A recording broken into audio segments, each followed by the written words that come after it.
if you were talking to a marketer in any industry that was thinking about bringing a new agency on board, what advice would you give that marketer?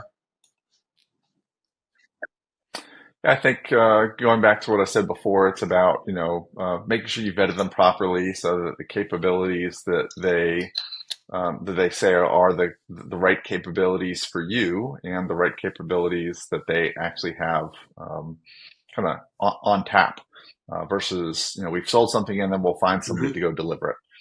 Unfortunately, that that still happens.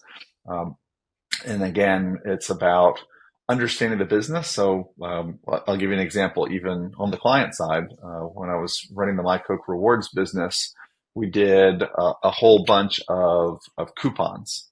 So obviously, join a loyalty program, coupons, discounts are a big piece of that.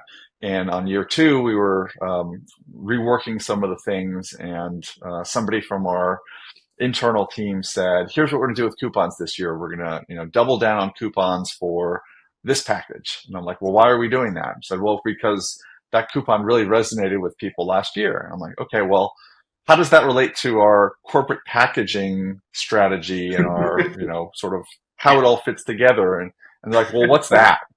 Right? They were very focused on delivery of the tactic and very focused on delivery of the program. They lost sight of the bigger picture. So I think kind of the empathy and the understanding of the business, as you said, is super important and Yeah. can't be understated. How would you suggest a marketer sort of peel that back? Is it looking at like agency case studies? Is it, any advice there? I think it's, obviously case studies, I was talking to somebody the other day about, the website. Well,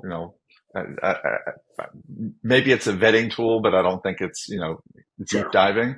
I think understanding referrals, Yeah. understanding other brands that they've worked with, other companies, having a deep dive to really Yeah. understanding what they've done. Because you're not going to put a case study out there that's like, well, we only moderately did this, but we had good learning that may have propelled them into um, Sure. the next opportunity. But again, that transparency piece, what are you good, what are you Right. great at, what are you good at, and what are you not so good Yeah. at, and why? And I think the other danger of working not just agencies, right? Same thing about martech companies and others is you can't be all things to all people. So you got to find the right fit and make sure that hey, we can do 90% of the things you want 90% of the time, and that other 10, you know, maybe maybe you're willing to let them try it, or maybe you Bring need somebody in. multiple Yeah. agents.